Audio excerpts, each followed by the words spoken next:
again together and discussing the teaching of the great teacher, Buddha Shakyamuni, other great masters. So I'm very, very happy and thankful for all you with this circumstance, situation, both this really, even though it is very difficult and hard and strange, but yet we are doing meaningful of this situation. So I'm thankful that is great. Thank you. Again, with this, again, as we know, and we should remember, back to our base of foundation of practices. Remembering our beautiful motivations, so activating our motivations of the joy and the appreciations and the bodhicitta, and then purity, realization or understanding of the as Vajra teaching always taught and teaching. So we reflecting those.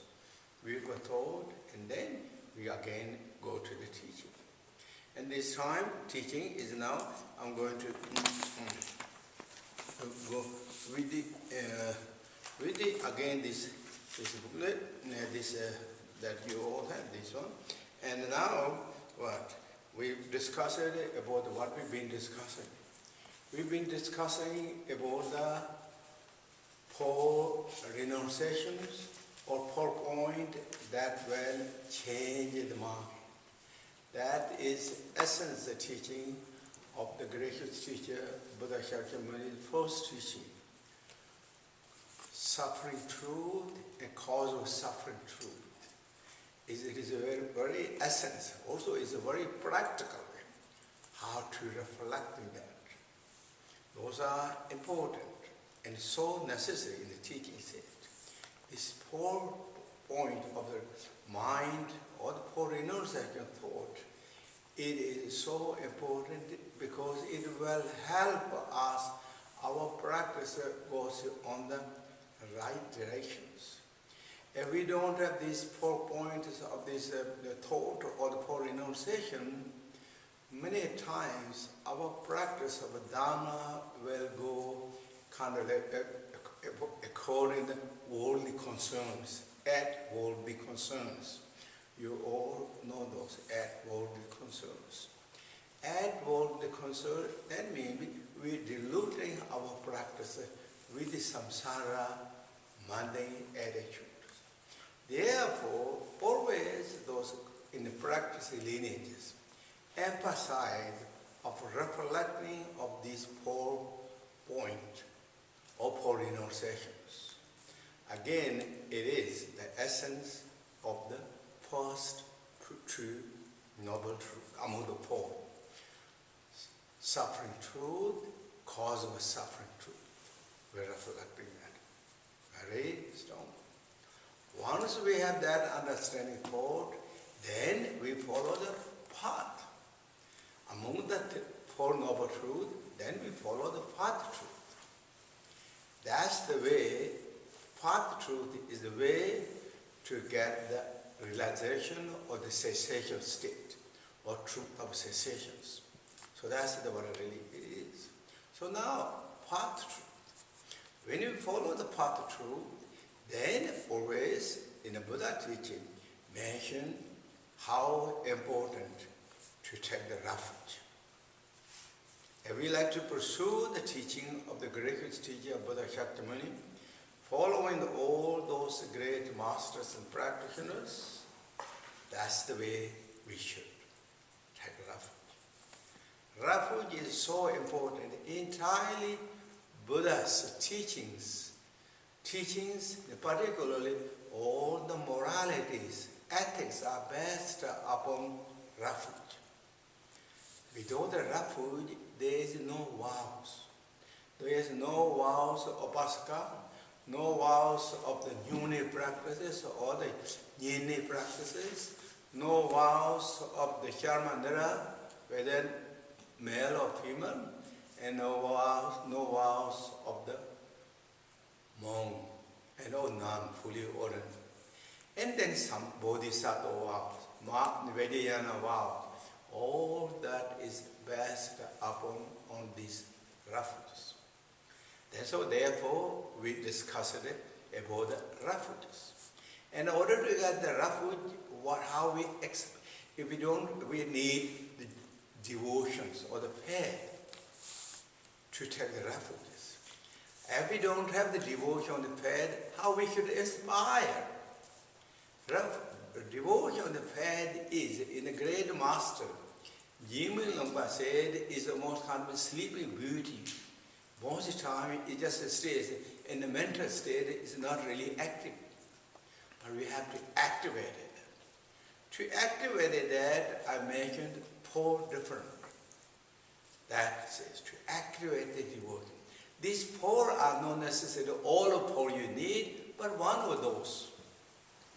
And particularly, reading the teachings of the Buddha Shakyamuni, reading the life story of those great masters, and then accompanying really good practitioners, good spiritual friends.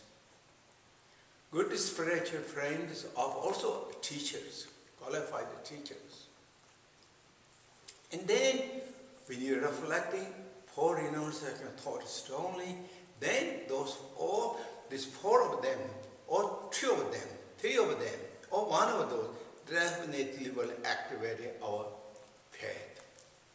Then it's called turning the mind to the Dharma, turning the mind to the spirituals. So that is what we need. This devotion or the faith is not just one game of the one's time, one-time game. We need that continuous. Every day we need, every practice. Every day. Therefore we have to inspire. This faith goes ups and downs for many times for many of us. It's like kind of almost like weather. It goes up, it goes down.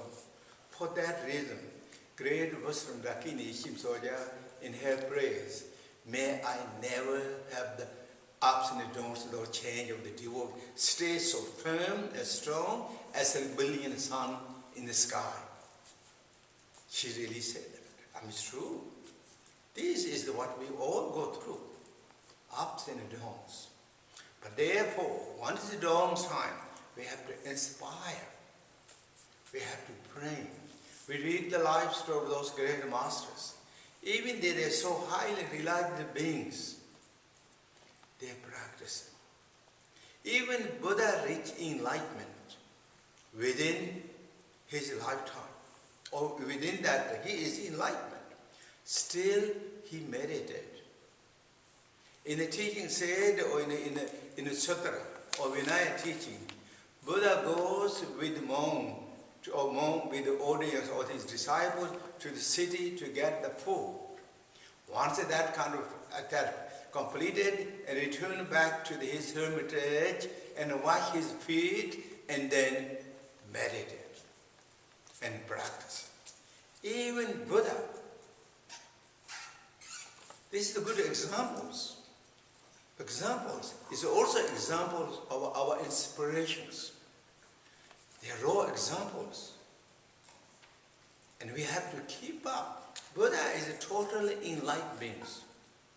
There's nothing higher realization you can get than the Buddha. But even that, Buddha is doing. At the same time, same way, read the life story of the Guru Padma Samye Ling. When he came to Tibet, he's already enlightened, or not just in Tibet, already enlightened. His emanation of the Buddha Amitabha, the living Buddha Amitabha, and the reincarnation of the Buddha Shakyamuni. But when he came to Tibet, for example, in every story says, Guru Padma Samye Ling most of the time stayed on the hermitage in mountains. In the mountains, caves. Therefore, throughout the Tibet, there are so many caves that is blessed by the Guru Padma Samye Ling. And meditating, practicing. That all test. And then read the life story of all the other great masters after that. Really, everyone, even though get high realizations. So therefore, for us, for many of us, I'm not going to say we, or equally that, but many of us, maybe just beginner practitioners. Therefore, we need faith, we need devotion, we need courage, we need commitment, we may need determination, we need more relaxed, calm, and peaceful. Follow the rhythms of those great masters. What they did, their life story, and what they taught in a book that we can read, which is translated so many now into English or in the language, different countries, their own language. Read those. Those are the living representative of those great masters. Buddha's teaching is also known as living representative of the Buddha Shakyamuni. So, read and apply that. This is not what Buddha or those great masters reserved kind of a territory or private corners, private clubs. This is the message and teaching that sharing how we can do. Because we all equally inherited the nature, Buddha nature. Therefore, we have the 100% responsibilities to wake up ourselves now. It is about time too. According to the teaching of the great teacher Buddha Shakyamuni, we've been so long in samsara. From the beginningless time in the teaching set, there is no even kind of can put the numbers of the years. The eons we went through these samsara challenges. And now, if we don't make the change or stop, it will be continued according to the teaching of the Buddha. Because duality conception is endless. There is no ending of the negative emotions. I don't know where it's coming. It's from somewhere coming. There is no really shortage of negative emotions. We can read that ourselves. Even though we can trace our negative emotions, anger, attachment, jealousness, arrogance, or those things we cannot trace and pinpoint the source, but yet this is endless. When it is coming endlessly, it creates the endless dilemma, endless chaos, endless challenge, endless dissatisfactory, endless boring and tired. There is no end. Since we didn't put the brake to our duality mind. Who is going to do that? We are going to do ourselves. Buddha is not going to do. Buddha himself clearly said, I show you the path, or I showed you the path, or I showed you the technique. Now is your time. Whether you like to apply or not apply. We have the right. Whatever we do, we have to do. Buddha taught us the skills and method. Great Master also showed all the skills and method, and they followed with the teaching of the Buddha. Again, there's all those big differences. They are the witness. They are the witness. We can do. We can do. For that reason, what in the teaching said, in the Dharma path, Buddha said, you are your protector. Who will really finally going to protect us? Ourselves have to protect ourselves. If we don't protect ourselves, what is that? Again, in the same line in the Dharma path, said, you are your enemies too. Now, can be the worst enemy to yourself. You can be your best protector to ourselves, or yourself. It's true. Many times, all these troubles we go through, ourselves created. We can see ourselves. all those mental creations, habit patterns, all that we completely kind of like created, and then it become out of control. Nobody could overload those reality levels. Even though we say, oh, that must be kind of is created by that and these things, but those may be consequences. Reality is ours. We have to bounce back ourselves. We cannot blame to someone else all the time, but that don't really solve the problems. We like to solve the solution. We like to solve the problem. Blaming someone, talking to someone, that will not solve the problem. Maybe it's emotional level a little bit, but that is not the solution. And therefore, as gracious teacher, Buddha said, you are your protector or best protector, or you are the worst, your enemies. It's true. That way. So therefore, for that reason, then we follow the path. Truth. Path truth, and then we follow path truth, and we take refuge. And those I went quite detailed. And of course, you can find more about these refuge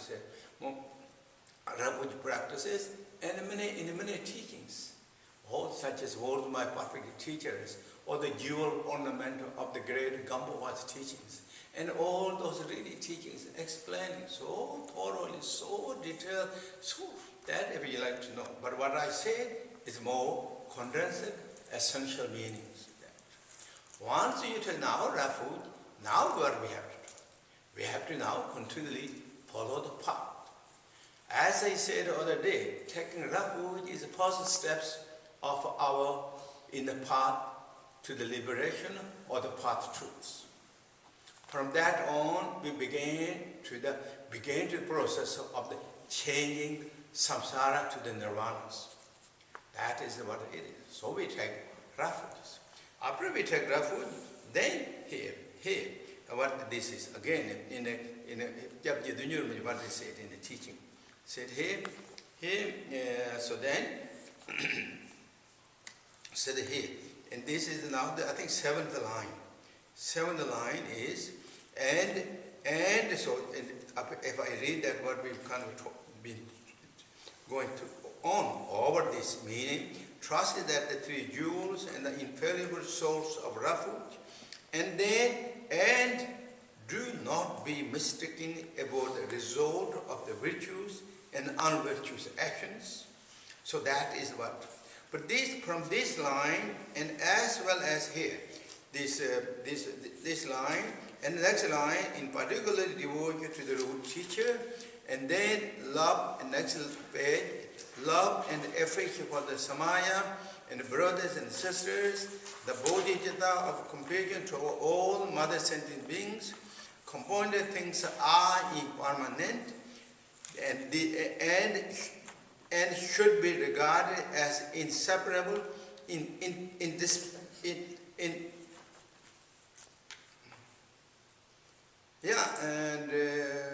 are known as four everlasting wealth of the practitioner. Sorry, I'm thinking mixed up lines.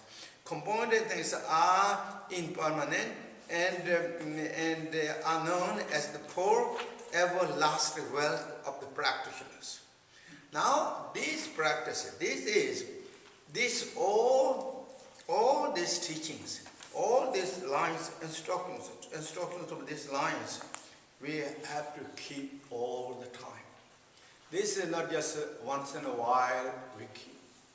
As in the teaching said, he's on Dudjom, he said, four wealth of the practitioners. Or what, how they translate it here.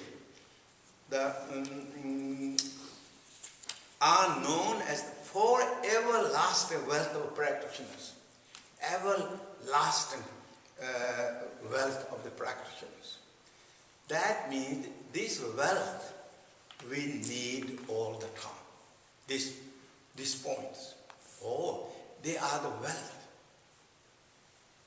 They are the wealth because if you have this wealth of the understanding these things, what is listed teaching, we are the practitioners. We are the really very good practitioners, or very fine practitioners. Or if we don't have it, we are the poor practitioners. We are not rich practitioners. So that indicating, if you like to be really wealthy practitioners of all the treasures, or you like to be poor practitioners and always trying to apply what for the bankruptcies. Bankruptcies of the practicing Dharma. Dharma, I don't know where you can apply that, but at least we can use the names of that. So if we don't have that, we really don't have the wealth enough. So therefore, how we can get this wealth, again, is not coming from outside. We are opening our own treasure of knowledge and our own from the mind, nature of the mind. That this we really need. And we have that, truly we are advancing on the path. And then the cessations are coming. Actually, cessation is, if I translate it, cessation another way, realization. Realization is not just a kind of like coming only in a later. Realization is coming when we have this wealth. When we have those wealth, is really at the same time. It's growing, it's arising, developing. Therefore, this wealth, realization or the cessation is all the Sangha members of the every path, accumulation path. Realization or cessation of the truth is also within the mind or heart of the accumulation path. Cessation truth, the realization is also application, Sangha members of application path. And the cessation truth or the realization is heart or the mind of the seeing path. And then of course meditation path. But final, best is then have on normal starting status, cessation, which is Buddha status. Then that is best. But otherwise, realization comes while we are advancing on the path. Moment we advance, that is really coming. So therefore, if we keep this pole, that is, and this is here, and do not mistakenly about the result and virtuous, unvirtuous action. This teaching is we already discussed last week or this time, we discussed about karma. This is teachings on the karma. Cause and effects are inevitable. So this teaching is teachings on the karma. But what is really, and that what is really cause of the non-virtues or unvirtues? What is the cause of unvirtues? Is again our negative emotions. Negative emotions, generally, if we go very specifically, it has two kinds of negative emotions. Gross negative emotions and subtle negative emotions. Gross negative emotion is such as anger, attachment, jealous. Those are gross negative emotions. Subtle negative emotion, which is ignorance. Ignorance is so subtle, we don't recognize. Otherwise, according to teaching, why we get anger? Because of ignorance. Why we get jealous? Because of the ignorance. Why we get attachment or greedy? Because of the ignorance. But ignorance is subtle. It's hidden. Ignorance is saturated to all these negative emotions behind the scene. So it is vital in a way. Ignorance is vital, keeping all those active. And then of course, ignorance is the vital cause of ego clingings. But that all hidden in a way. So therefore, sometimes in teaching mentioned gross and then subtle emotions. So that these negative emotions are, when it comes to the activity, as I said the other day, and of course you all know, it is known as unvirtuous. It started with the unvirtuous intention. It reacted unwholesome or disturbances. Disturbance to one's own self and disturbance to the others. And what it created? The result is unpleasant, sad, suffering, scary, depressions. All those we name really comes. This is not just again stories or mythology telling that. We all experience ourselves. We are in those emotions. Our mind becomes restless. Restless. We're not settled. Even we cannot sleep. Those happened. Difficult sleep. So that means it disturbed all the system of the body too. Brain, body, channel, energy. Everything is disturbed. Within, it disturbing others the same way. And that is known as unvirtuous. That started from, again, from the mind. Mind of emptiness. It started. And therefore, what in our way teaching said, this, even though there's so disturbances, so kind of like obstacle, and very kind of like irresistible, terrible, but yet all this negative nature of empty nature, or is not empty. There's no solid existence of any negative emotions. It's all empty, as everything. Everything. That means no substantial, solid entities of this negative emotions. That's what the Buddha said. That's what all these great masters said. And that is something when we heard this teaching, when we read the book, when we ask to our own self, we witness, we prove. That is realization. When we got that intellectual realization, that means we are some degree of cessation meaning, or the realization. It's true. There's no substantial existence. And then same way, where is this, the virtues come from? Again, the same source.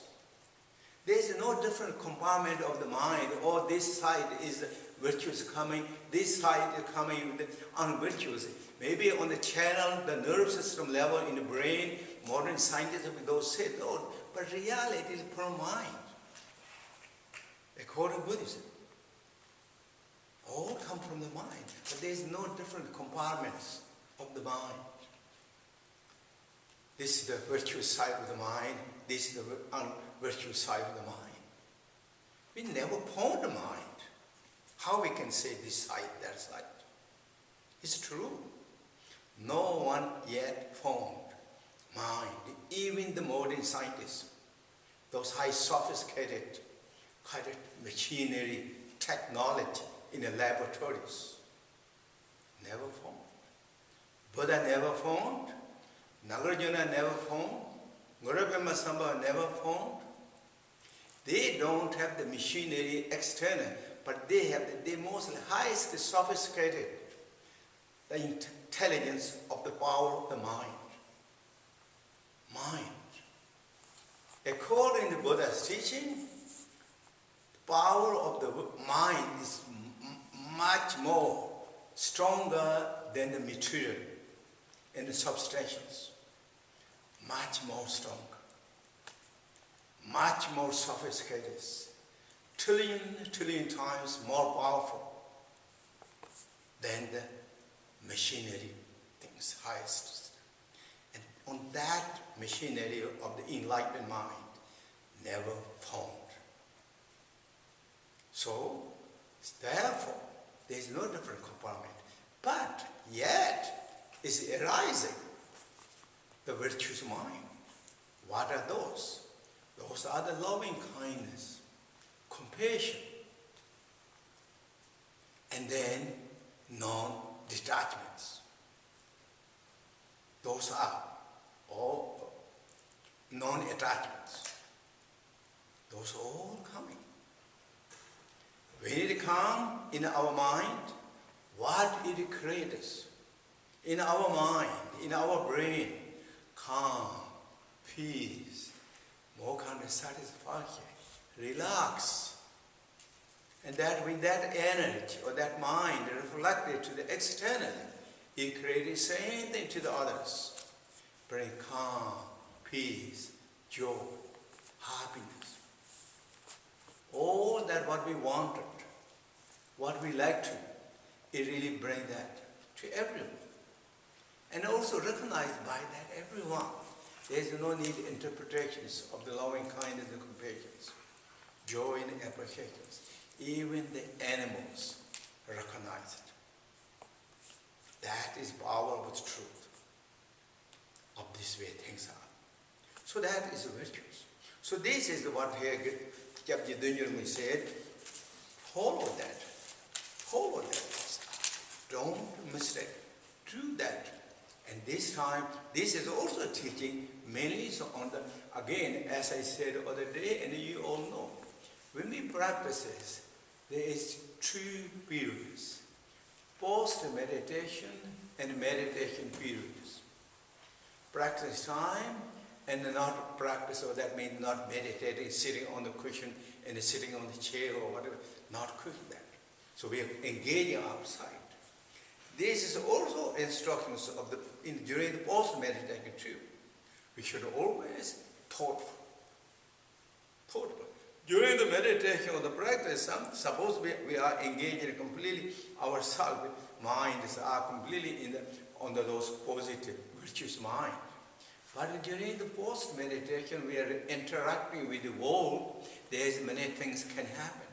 That time, then we have to be also keep up our identity, our principles. So that is really the instruction of this. In order to do that, what in the great Master Longjipa said in his teachings, and that which is not just only Longjipa, and then everyone really, after Longjipa highlighted that. Three principal nobilities, if I translate that way. Many of you know already that. Know that. But again, I'm going to repeat that. Three principal nobilities. Sometimes I translated this, what I'm going to talk nobility, or noble, I translated good, three principal goods. Sometimes I translated virtues. But this time I'm going to use the same meaning in the nobilities. I don't know what that exactly goes on, but I'm going to use that. Three principal nobilities. And what in the teaching said in Tibet, if I kind of trying to say that in Tibet, so then maybe it's become accurate. Sometimes I translate the Tibetan word in my brain and trying to utter that, and then sometimes it comes a little bit okay, and sometimes not okay. And so now I will say that first in Tibet, and then I will translate at least that. And Jorwa Sinti Tamba. That is Jorwa Sinti Tamba. If I translated that, the first principle of the first nobility is motivation. Motivation or the foundation or the preparation. Foundation. The first principle of the nobility is motivation. So that is the first. And the second is Mugye Mumi Tamba. Mugye Mumi Tamba. And the principal principle, second principle nobility is meditation with no grasping. Meditation with no grasp. So that is second, or the principle, middle. And the third is Jonma Dhamma. Jonma Dhamma. And principle is sealing up the practice with dedication and aspirations. These three are what great Master Lungchima said, they are so precious for all the practitioners who really like to get realization. These three are the crucial. These three are so important. So, that way, the first one is motivation. Motivation, I always highlight in three ways. Joy and appreciation and bodhicitta, and then Vajra realization, or the bodhicitta. And that also includes joy and appreciation and taking refuge in the bodhicitta. These three are, or that is the beginning principle or nobility, first nobility of the principles. That is what really the first one. So we should keep. And then I'm going to talk about the bodhicitta, and as well as kind of connecting to this teaching of Chapter Dongyal Rinpoche. I will go over those slowly slowly, and next time. So that is my talk for today, and thank you very much for coming and participating. Thank you everyone. Thank you everyone. Thank you. And then I think I just maybe just tell now too. Next 3 days we won't have the session, and so this is Sunday, Monday, Tuesday we will not have the session afternoon sessions. We won't have afternoon sessions, and also that during that 3 days, and we are going to have in the kind of quite a big change. So our technology, so internet, we're going to have really fast internet and fiber optic internet. So then maybe we can Zoom betterly each of us in the next week. So that time, then I see you. And until that, really I wish you all have good health and take care of yourself. Thank you very much for participating. And then again, we continually and keep your practices, keep your also all another beautiful activities. And we are retreat, or we are in what called very soft retreat or semi-retreat status, which is wonderful. We can also let it activate our kind of those practice, the teachings that we received, or empowerment we received. So many years, so many times, we didn't really have time to put in the practice. Just maybe sometimes 1 week, 10 days, or 1 week, or 2 weeks, or 1 month, or something like that, but not too much. But this time, really, we can spend a little more time to activate it, and this practice, which is really wonderful. And then also with a good heart and a good mind, dedicated those merits for all different reasons to all these situations and circumstances. And that is then bodhicitta practice to you. Very special bodhicitta practice, and that which is what? Actualizing bodhicitta practices. Okay? And thank you very much again. Thank you. And now again we do short meditation, and then we do the healing practices with the compassion or with the bodhicitta.